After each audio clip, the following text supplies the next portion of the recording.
Yo, what is going on YouTube? Welcome back to episode 83 of the Casual Weebs podcast. What an insane week for anime. First of all, we dropped a video talking about My Bias Gets the Last Train. If you haven't heard of it, it is the best, one of the best, because there actually is a lot of them.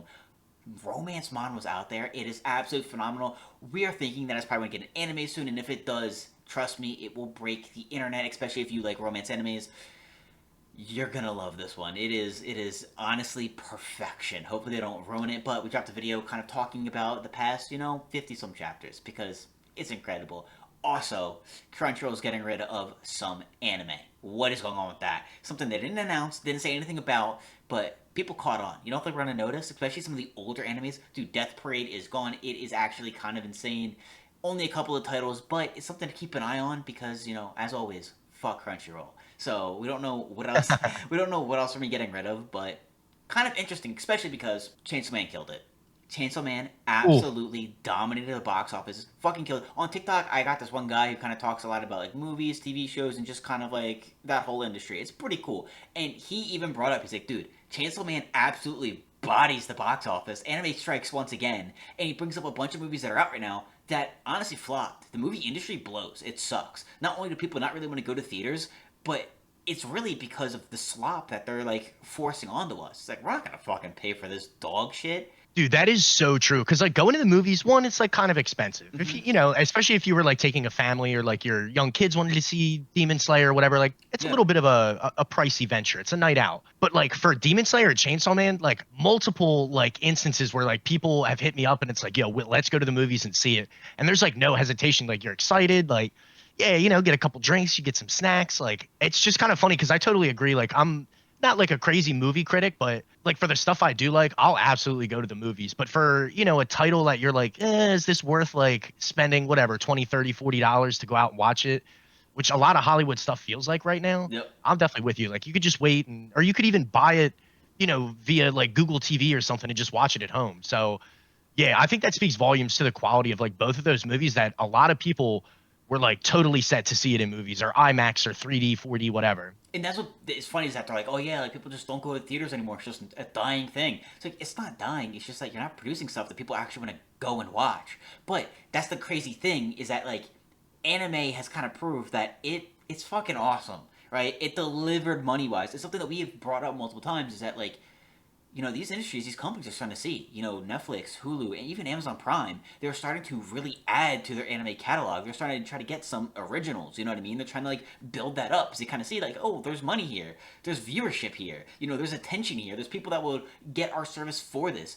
And I think, and I'm excited to see what's going to happen now that these two movies have dominated, kind of showed, like, hey, like we pull a lot more than you think. Is Netflix, Hulu, Amazon really gonna take it up to a next level and start adding a lot more and starting to get some of their own things animated? You know what I mean? Kind of get more of their own originals. Kind of see good mangas that like need the adaptation and kind of like yo, we're gonna put the money in and we're gonna get that and we're gonna make sure it's exclusive to us because anime has proven this year more than anything that it delivers, which is why it's interesting that Crunchyroll's fucking up so bad and just doing a lot of bad dumb shit and now they're getting rid of some of their catalog. It's gonna make you kind of wonder, what is the anime scene gonna be looking like in the next 5 years? Because things are getting absolutely insane. Speaking of getting absolutely insane, guys, Zanka's dead. Zanka's fucking dead, bro. Hooked. Just real quick to touch on like the Demon Slayer movie. I think it as at least when I read this, like it had grossed $600 million in the box office. That's the Yeah. fifth most successful movie in just America, nowhere else in the world. So like to say like anime's hitting, I think it's kind of an understatement. Because I remember like the second and third Fate movies came out in like kind of like I don't even know what you would call this, more like a little suburb of Philadelphia, like one of these like cute niche like movie theaters, like the Colonial Theater in Phoenixville, if you've ever been there, like not like an actual like a Regal or an AMC, and like they were packed out. So like anime movies have always been, at least in my experience, like very popular. So please keep it coming. The quality is exceptional, and obviously the money speaks for itself. I think Demon Slayer or Chainsaw Man is like millions and millions and millions in profit just in America alone. So like that speaks volumes to it. But yeah, Zanka. All right, if you're an anime only, now you know. Welcome to Gachiakuta. I got too much stuff up. Yeah, Kagurabachi. yeah, dude. I'm looking at. I'm like, oh, is there anime news I could talk about? But no. but there will be. Don't worry, and I'll be on it. Yeah, Zanka, he plays a role. We love Zanka. I think he's a great character. But like when you're getting your ass kicked by your opponent, and he's like, "Yeah, would you still rather just get shit thrown at you, or would you rather I kick your ass?" It's like, damn, Zanka, you got to do something, bro. I need you to step up here. And like he does pretty good, but tough fight, man. Tough fight. You hate to see it from my boy. Here's the thing. Finally, Zonka's getting some love. I'm seeing now on TikTok, YouTube, people making like the montages, the reels of Zonka. That's the thing that Rio and Zonka are like this. It is the flashy superstar versus the, meat and potatoes kind of guy. Oh, yeah. Rio, she hasn't had like the most exciting fights, but she just exudes aura. She is just fucking her. She is fucking badass. Yeah. So sick. The insane voice lines. You know what I mean? It has that appeal where people are like, oh my god, like she's incredible. And has those moments where it's like it's really easy to make edits of her, right? Zonka, though, he's more of like the grinder. The one who really kind of just like takes the basics and does them to the highest level. You know what I mean? He's a cool character. He's like super strong. And like, I don't know why he doesn't get more love because he has the best fights in the fucking anime. Like by a million. Him versus Jabber is the tale of time. It is incredible. Yeah, bro. It is amazing. And finally we have one of those fights where it's like, alright, yeah, let's give Zonka some love here and make these edits of him because he really does have a fan base. A lot of ladies love him. I mean, he pulls sometimes, in my opinion, more than Engine. And like to see him kind of like have this fight, it's finally animated. It's just so fucking awesome. I absolutely love the guy, and it's something that was brought up the entire fight. Because Jabber's just kind of like, "Hey, when are you gonna take it up a notch? You're like me, right? You've been holding back." And Zonka's sitting there like, Fuck. I've been going out the whole time, bro. Like I got nothing left." You know what I mean? And he even comments on that, and he's like, the first time Jabber comes at him, like with the big claws, he's like, "Ah, great, another fucking genius, doesn't have to try hard, natural talent, and that I have to fight," which like definitely dives is like a premonition into his backstory, Yeah. which is amazing. But yeah, you like feel for Zanka, and he would like finally starts like pushing back, and he's like, "Yeah, I don't do any of that holding back shit."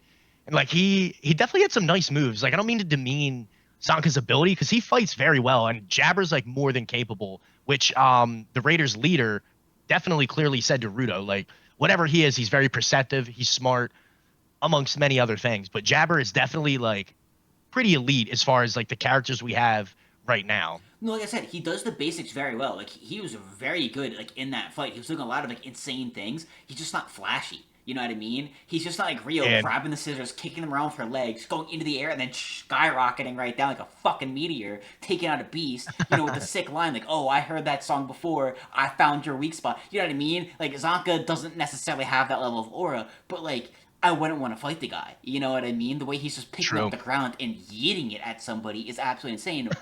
But we did get a little sneak peek because Zodil, I think the Raiders boss was like, yeah, the thing about Jabber is that like he's gonna put people in that position where you're either gonna get crushed or you're gonna evolve, and if you have something deep down that can be brought out, he can do it. So I wonder if your buddy who's fighting him is going to awaken or get crushed. So are we gonna see another side of Zanka? Are we gonna see an evolution from Zanka, a second form of Zanka, or is he actually dead? I don't know. I don't know. We'll find out, that's for sure. We will have a definitive answer to that very soon. We already have a definitive answer. Let's be honest. If someone didn't get their backstory right before the fight, or as that move is happening, then they're not dead. You know what I mean? You don't have Yeah, to true animate that. death without a backstory because that's how you know it's fake and it's bullshit. But then also that's how you know the character's gonna die when they get the backstory. It always happens. It's like it's a law. You know what I mean? Like it's a part of anime. You cannot have the death unless you have the music and the backstory and the fuck it's happening. You know what I mean? So we'll have to see what does happen though because it's not all like crystal clear. But absolutely incredible fight. Seriously, I'm actually really happy that he is getting his flowers and he is getting like some recognition where he's like, yo, this fight's fucking awesome, and we're getting like the edits and stuff.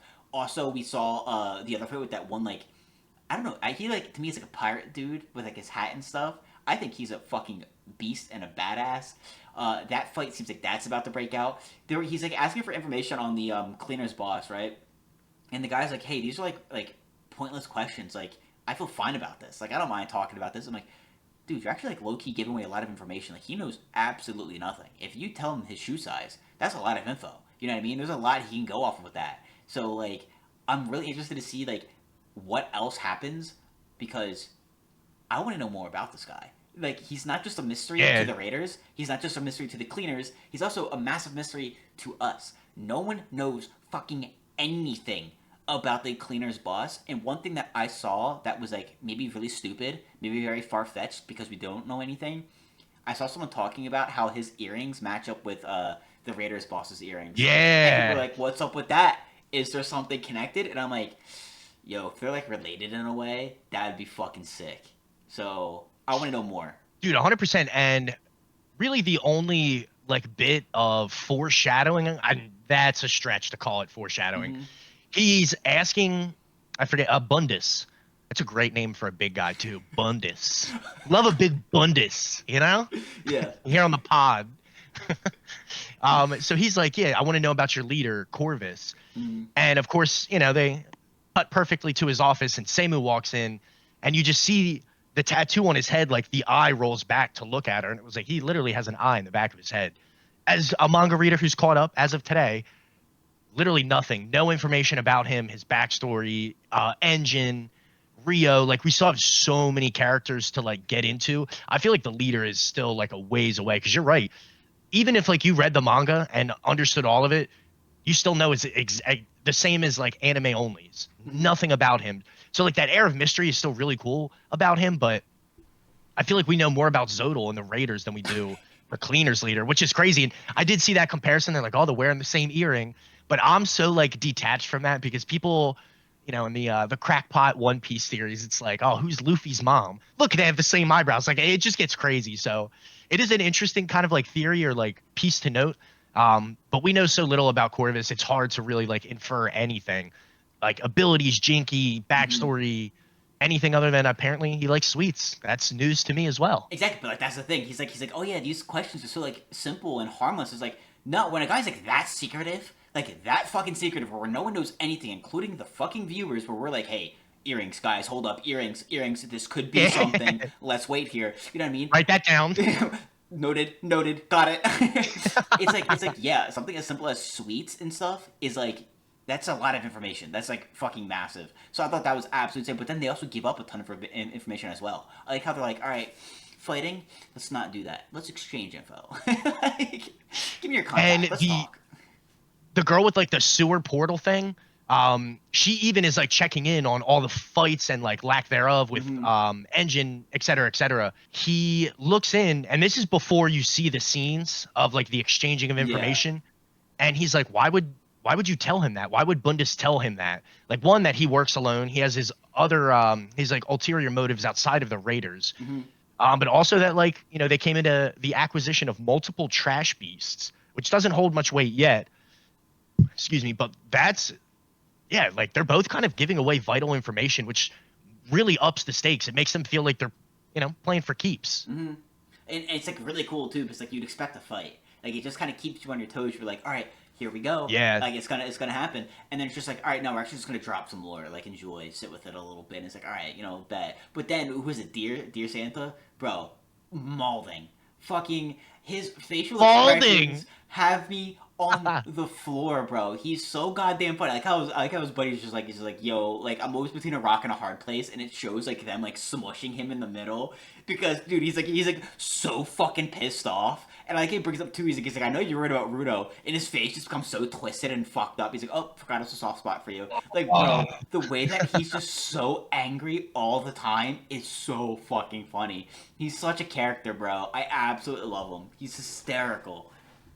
It's like cool to like be actually getting scenes with both the Santas, Mm-hmm. and we got introduced to Fu a little bit, and like, he only got like a little bit of action so far, but he literally takes one look at Engine, who's just being typical Engine, like kind of fucking annoying. He's like, hey, talk to me. Hey, what's up? Hey.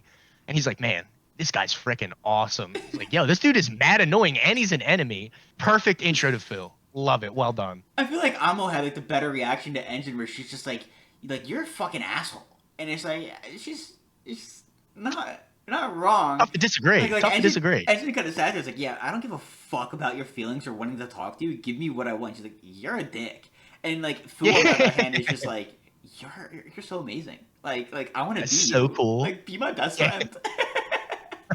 The duality, dude, so good. And like back to back too. Like we just had the Amo arc. It's just so fucking funny the way that people react to Engine. It's hysterical. But can't wait for that fight. That is going to be absolutely insane. I can't wait to see some of the other fights as well because we haven't gotten really to Rio's. I mean, we had that last scene at the end of the episode prior where she's like, "All right, fuck." You know, her hair is like electric, static. That's gonna be a problem. And kind of like goes in, and then it just cuts, and then it's like, no mention this episode. We're not going to get into that yet. So I'm pretty sure that fight concludes, or we see more of it, a lot more of it next episode or this episode. That's going to be absolutely amazing. I gotta say, the finales to all of these fights, because there's so many still that are happening, that are about to happen, are all so fucking good in their own way. Because they all end completely fucking different. So, I cannot wait to get into them. It is awesome. I'm absolutely loving Gachiakuta. Dude, it's just so good, so amazing. The Zanka fight, again, thank God it's been animated. And also, Dear Santa, I think he's so much better animated. I'm not gonna lie, in the manga, I really didn't like him, because he just makes dumb fucking faces. Like, it's not like, you don't see it, you know what I mean? It's just kind of like a random face. And he's like this baby-looking dude. And I'm like, I don't get this guy. You know what I mean? But animated, it's funny. Yeah, it's an instance where like the animation and watching the anime, it's way more expressive and like you can kind of get like his like disdain, especially for Rudo, but at the same time, it's just like he's more annoyed than like just making like menacing faces. It Yeah. translates better to the anime. I agree. Dude, it's so good. So I cannot wait to get way more into it. It has been absolutely killing it. Gachiakuta, dude, it's like so hard not to love it. I gotta be honest. Like it So is good. just it's so fucking good. But Tougen Anki. We ended up missing it last week. It didn't drop. It got canceled, guys, but it got picked back up. It's here again. I know it's crazy how that happens. Honestly, a bit of a slower episode. We're like really kind of like getting into it. The green-haired kid kind of got shit on. He's like, all right, I guess I'll just be a scout. And he's like, hey, buddy, scouts, they show up first. We fight too, you pussy. Like, don't just think that you're gonna become a scout and get out of the action. Like, it's all hands on deck. We're at war here. So Tougen Anki ended up skipping week, which is unfortunate because this episode was nothing but building. You know what I mean? Kind of getting ready. It's the calm before the storm. So it would have been nice to have it last week and then have the storm start this week. But we'll take it. You know what I mean? I don't know what happened. Probably sicknesses or holidays or whatever. But it's back. Yeah, and like it was kind of a build up episode, Mm-hmm.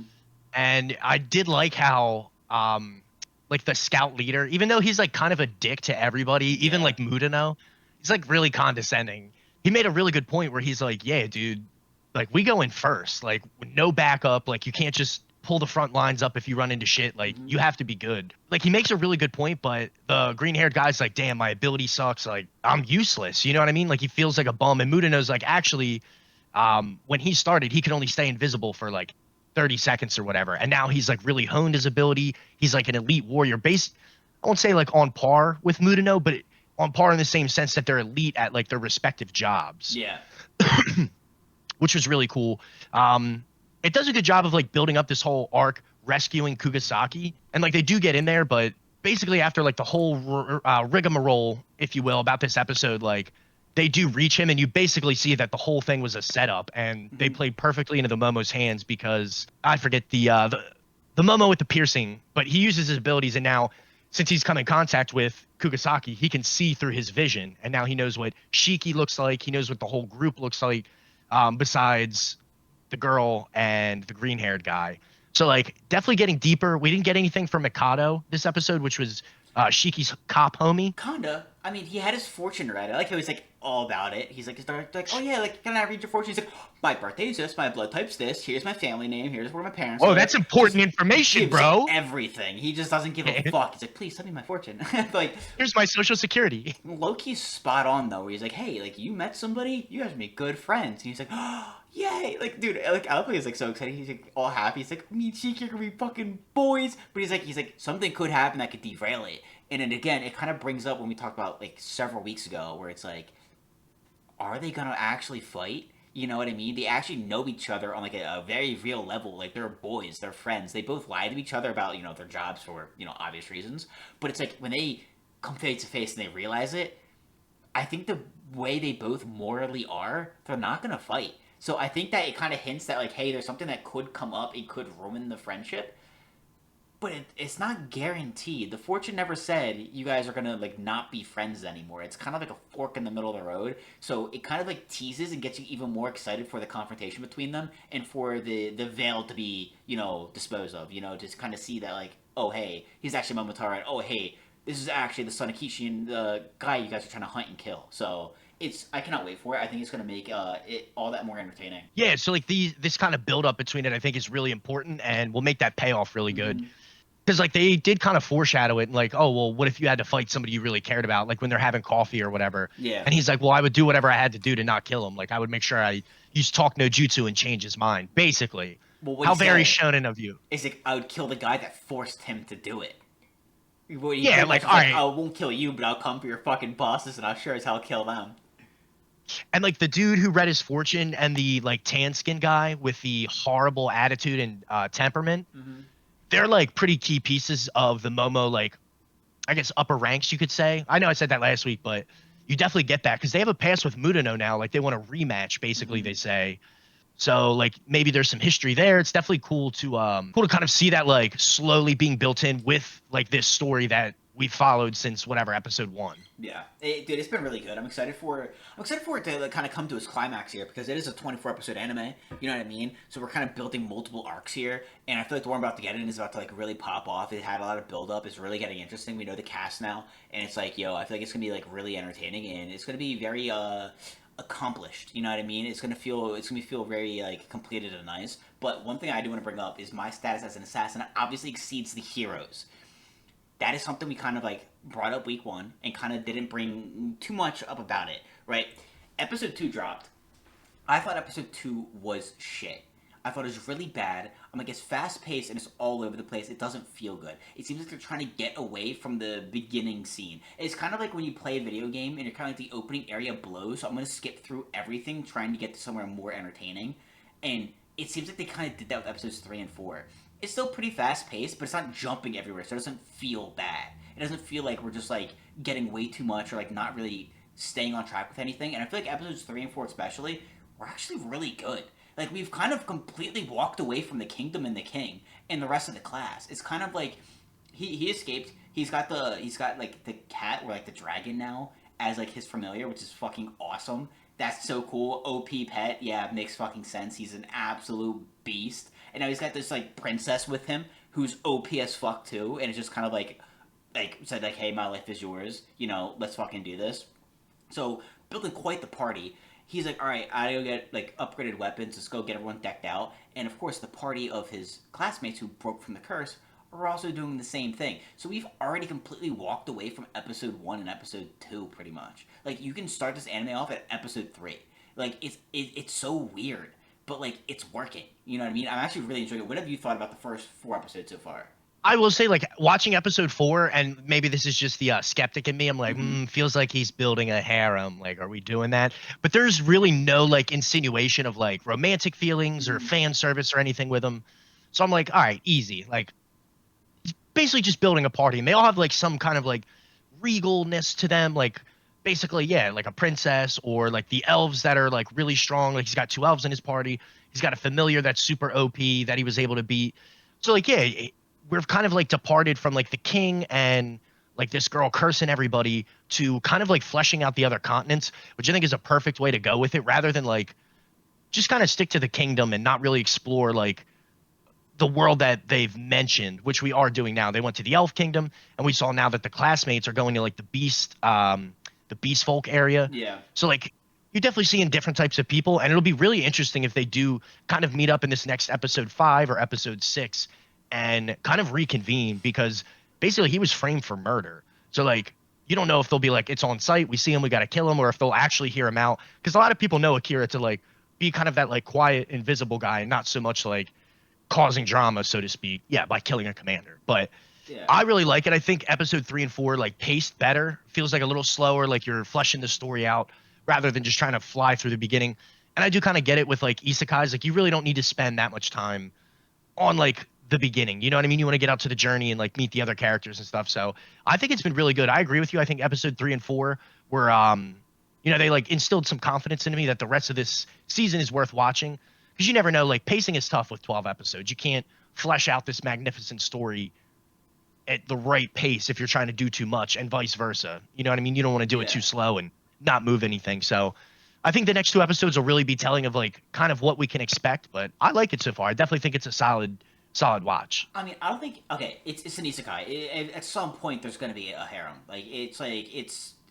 It's like saying like a shonen's not going to have a main character that's going to be OP as fuck. You know what I mean? Facts. It's Yeah. like it's Yeah. kind of a part of the genre here. So like eventually gonna happen, but like right now it gives no sign because it's only like the one girl. You know what I mean? It's only like the one princess and the OP dragon slash cat. You know, so far like that's what he's rocking with, and it's absolutely insane. Eventually down the line, he probably is gonna find other people, but like it's gonna be like really cool because like it seems like they're like, hey, we kind of want to start with the idea of the basic trope of like, oh, the class gets, brought to this world and, the typical bullshit. But they're like, we don't want to deal with all that. So let's skip all of that bullshit that's so fucking repetitive and get to the Right. unique part. And that's why it seems like episode 1 and episode 2, especially episode 2, was so fast paced and rushed because they just wanted to get out of that and get to its uniqueness as soon as possible.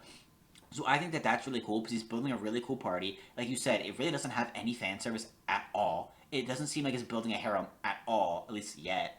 And his class seems like they're gonna be meeting up with him soon. Like his class, meaning the 4 or 5 people that kind of made their own party and branched off to go fight the demon lord, and who are looking for him and believe in him. You know what I mean? They're not under some curse. They Right. actually think he's a cool kid. You know what I mean? They actually are like, yo, he actually like seems like a really nice guy, and they actually like somewhat know him. They actually like noticed him in the real world before they got isekai'd. Yeah, and in episode 1, I think it's at the end of episode 1, could be episode 2. He saves them, and he isn't like arrogant or like, he's Yeah, not like Jin Woo aura farming like, yeah, I'm that dude, y'all suck. Like yeah. he saves them and is like, yeah, I'm just glad like we're all okay. So they know like his intentions are good. Like for him to go out and randomly murder the dude that was teaching him, Yeah. and although some people were jealous, it was like very shocking and hard to believe. So you're right, that party does kind of believe in him, and that leads me to believe they'll have a conversation rather than like an altercation as soon as they run into each Oh, other. they're 100% not having an altercation unless something goes wrong because they already said too that like he didn't do it because they broke the brainwashing. They knew that there was something going on because the one girl said that okay, since I'm like a disenchanter, like I have immunity. So she knew something was up and she could sense it on them. So she kind of broke it from them and kind of like got them free. And they even said like there's no way he'd do that. And they also know that he's powerful. It's something that the long haired dude brought up. Like obviously his level exceeds ours. And the hero's like, yeah, like obviously, but like we gotta support him. You know what I mean? There's no envy there. You know what I mean? It's not like, oh my god, Good point. I'm the hero. I should be stronger. You know what I mean? Like they know, like, all right, yeah, he's obviously stronger. Let's get stronger so we can be useful to him. So it seems like they're gonna be an asset more than an enemy or a liability, which I think is a really cool spin on it because it felt like for the first 2 episodes, where like the idea of it is like they're going to go against him. They're going to turn their backs on him, in some way or another. So I'm really excited to see where it goes because I don't watch too many of these, but it seems like it's kind of like straying away from the typical, cookie cutter foundation of it. It just had to start and it's kind of going to go off and do its own thing. So I do hope too that as we go further into the anime and as it kind of steps away from that, it does slow down and kind of add a bit more depth to it. But for this beginning part, I think it's definitely started off really nice, and I'm really, really excited again until the back half of the season because I want it to kind of get into its own groove. And once it does that, I think it'd be really good. I will say though, for like an action anime, for like an isekai, the fight was kind of buns, animation wise. It really All right, was. thank you. I agree. It was not great. It was cool. Like I the don't, story of it was cool. You know how like yeah, the whole backstory with the one blonde princess and like the way that the girl saved her and everything like that. Like the whole idea of everything was awesome, but the fight itself and like the choreography and the animation was just like, this is kind of when shit. she goes to like strike him and he like ducks and like trips her up with the foot, there's like some very heavy frames there. And like I try not to talk shit because like there's a lot that like goes into it, timing, budget, etc. But I'm just like sitting there and it was like, ooh, It looked like not great. LARPing. It looked like anime LARPing, where like people were like trying to do it, but they're like kind of going slow and kind of like Like exaggerating it. yeah. Yeah. Yeah, it was not great, but like it's not like that big of a payoff where like you're like, damn, like I wish you would have used the budget there. Like, Yeah. look at My Hero. Like they've had some rough episodes, but like Mhm. where it counts, they deliver. And that's really all I think most anime fans ask for. I could be wrong, but And it was cool though, because again, the story of the fight was entertaining. You know what I mean? It was like, oh, this is actually like really cool, and there's a lot of lore there. So I enjoyed that aspect of it. Like I said, episode 3 was definitely like I had doubts in episode 2. Episode 2, I was like, yo, this might be fucking dropped. This actually seems like shit. Episode 3, I'm like, all right, I'm looking forward to episode 4. Like I'm looking for a little redemption here. Episode 4 kind of delivered. I'm really excited about this. We're only 4 episodes in, so like it's definitely worth giving a shot. I'm definitely enjoying it. What I'm absolutely loving though is May asked for one final thing. Dropped episode 5. Phenomenal. Absolutely phenomenal. Had me dying, by the way. Like absolutely crying. The way that the prince goes and takes a bullet for her, right? And she goes off on this speech of the I avenged you, my prince, you know, like it's a shame you had watch to over die. us from heaven. She In turns around. peace, in peace, my prince. She turns around and he's just like, I'm not dead yet. Ah, that hurts, but not dead yet. We're good. She's like, oh, okay. All right. That shit had me fucking crying. It was so funny.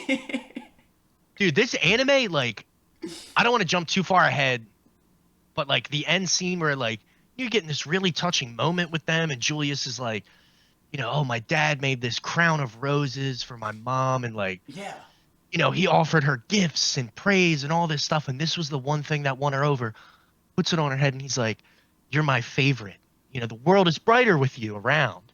You're the best," or however he says it. He's like, "You're the best toy," and she's like, "What the fuck did you just say?" Like he was like, "Oh, Puts on the glove. you didn't think I meant romantic, right? Like, come on now." But if that's what you're looking for, and she's like, "May I ask one final thing to beat this mother?" Or she calls him an asshole. Yeah. It's like, "Yo, we gotta love Scarlet." And also, like when I was reading your notes before the episode, it was like her hair turns black. So I'm like thinking like her hair goes completely black, like it's a side effect or like a status or whatever. The fact that it like basically just was like the bottom half of her hair, I'm like, oh, this is Deville, sick. bro. It's kind of Dude, giving so sick. the villainous vibes like right then and there. I'm like, oh, Yes, like yes. let's go. She's playing the part a little bit. But dude, it was so funny how he's like infatuated with her. She's the greatest thing ever. But like in that moment, he's like, you thought it was romantic? You? Yeah. I don't even acknowledge you as a human being, you fucking monster. And like low key, like, okay, here's the thing. I think that these princes are fucking morons. They are brain dead. And honestly, just have way more than a screw loose, because he keeps calling her like his like favorite toy or like plaything, or like the most interesting thing in the world. So does the other fucking prince. When the other guy like shook the tree and knocked him out like it's a fucking lawn dart because she sent him to the other nation, via Air Express, Villainous Express. he's like, yo, how was your plaything? He's like, oh, she's better than I ever thought. I'm like, why do you guys not acknowledge her as a person? Like she's some toy. Like what? Like it's absolutely insane. They're both dumbasses, but it's absolutely insane because it's like, you know what? I can kind of see how you guys don't like see her as a human being, because I like how her friends are like, oh my god, like she's like, well, look so good with a poodle. I mean, no, with a cat. It's like, oh no, with a wise black dog that would fit her perfectly. And then it cuts to her like taming this fucking With the dragon. red dragon, and I'm like, yeah, actually, that kind of fits her aesthetic more. Like she actually is low key a monster. Like. What was I thinking? Dude, that was so perfect. And one thing I really love about this anime that's kind of subtle is like it's funny, it's cheeky on the surface, like the moment with Julius and Scarlet at the end, like you're like, oh wow, like this is whole this fucking asshole, like, and with the cat and the Doberman, and then it shows a dragon, you're like, exactly, that's the perfect play. Yeah. And like it's very funny on the surface, but like you said, like basically all the royals, I think he's the minister, the guy that goes to jail and gets beat from the last episode, and the two princes we've met, including Kyle, like they're all assholes, and they're all kind of like really, fuck Kyle, dude. You'll have a white monster, bro. What do you got against white monster, man? Yeah, I drink them all the time, so I'm actually capping hard. Wait, whoa. Don't bring that into this. Oh my god. There's a couple holes in my drywall, so maybe I'm Kyle. Maybe I'm Kyle. Hey. But they're all like very condescending and look down on her, which I think kind of speaks to like maybe a plot point we haven't really fleshed out yet. But like she's basically taking down all this like nobility and this like pompous notion that like, well, I'm from a royal family, or I'm a minister, or I'm a prince. Like I can do whatever I want. I can treat people like shit. not while Scarlett's around. And I think it really is like fun and like easy on the surface, but like I'm hoping it gets a little deeper and maybe a little bit darker because you still have that like really good blend of like intensity in battle, and then like it's kind of funny. Like she gives the Dragon Prince like the concussion by just like kneeing him in the face. It was like it's kind of badass, but like kind of funny how she figured that.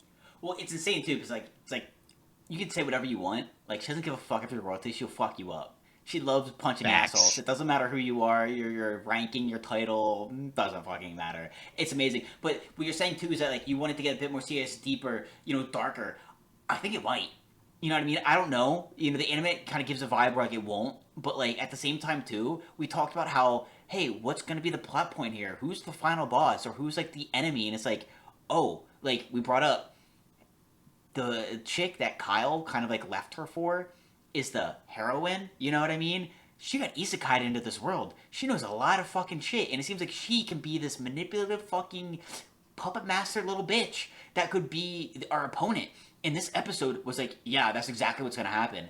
She ends up going and kind of pretty much saying that she was behind everything. She's obviously pulling the strings. She had the hood up, acting very fucking villain like, but she is apparently the heroine because she's like, it is finally time. The stage is set for the heroine to take out the villainess, and I'm like, oh shit. Like, it's gonna go down. They're gonna start throwing hands, and I can't wait because whenever you have the heroine versus the villainous type of aesthetic or idea, it's always not just an action kind of conflict. It's not just violence or fighting. It's very fucking like manipulative. It's very like intelligence based. It's like a chess match. So I think that's going to add depth to it, maybe a little darkness to it, but at the same time, Scarlet is kind of known for throwing hands first and talking later. So we'll definitely have to see how this matchup fares.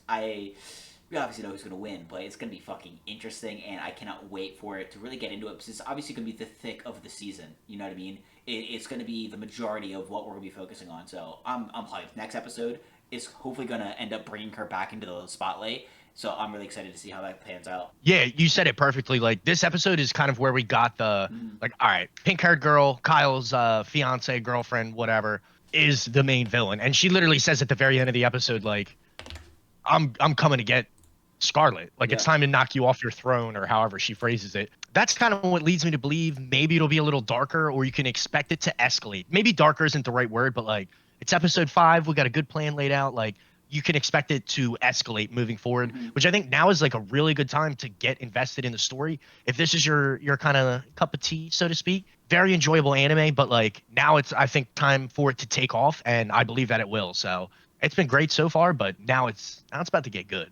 There's been a lot of animes that have been popping off this season that have been really entertaining and really good. We haven't talked about it this episode or for a little bit, but Dance, of course, has been killing it. I've been really enjoying it. I'm not gonna lie. Recent episode kind of popped off. It was pretty sick. So I cannot wait for you to check that out, and we got to talk about it. Also, of course, Fragrant Flowers. It's a great season. The episode, I guess it was episode 9. Like, they all come over for cake, and he's like, "Oh, I never told my mom I have like friends and like a whole life outside of home." Mm-hmm. So, like, she's eavesdropping on him, and, like, she hears him, like, explaining why he dyed his hair and got piercings and stuff, and she's just like, that's my boy. Like, so sweet. This fucking anime is so wholesome and so good. 10 out of 10. 10 out of 10. I told you, though, about his mom and the backstory and shit. Like, she's fucking best mom, no? She's the GOAT. Fucking incredible. Listen, guys, next week we are going to be getting into Dance more and a deeper dive. A good conversation about Fragrant Flower that blooms with dignity. So if you've been kind of watching it, we are definitely getting into it next week because it is pretty fucking incredible. We're at what, 9-10 episodes at this point? Like, it's almost over for the dub now, even too, right? Yeah, this was episode 9. Next week will be 10. So like, it's heating up, and like, dude, just seeing Rinsero like blushing, and he's like constantly getting flustered. Waguri comes in and she's like, "Oh, I'm really sorry for dropping by this business that's open." And he's like blushing and stuff, and the mom's like, "Oh, it's like that." Like, he's got a crush. Like, let's go, dude. Such a good fucking romance. We loved Blue Box. Blue Box was really good, but I gotta say this is maybe hit me a little different, and it is a little more centered on like the MCs. Yeah. To be fair, and it's not 24 episodes, but I'm loving it. So good. 10 out of 10. It's not 24 episodes just leading up to a denial of person, and that's it. You know, it's actually Ah, like focusing on the romantic side of things. The side characters are amazing. Again, guys, next week we are taking a deeper dive into the anime. It is phenomenal. Again, if you do like romance animes, highly recommend it. It is finally back on Netflix. You know, it was the anime that was like, hey, it's coming out on Netflix, and then it was like, oh yeah, by the way, only in Japan.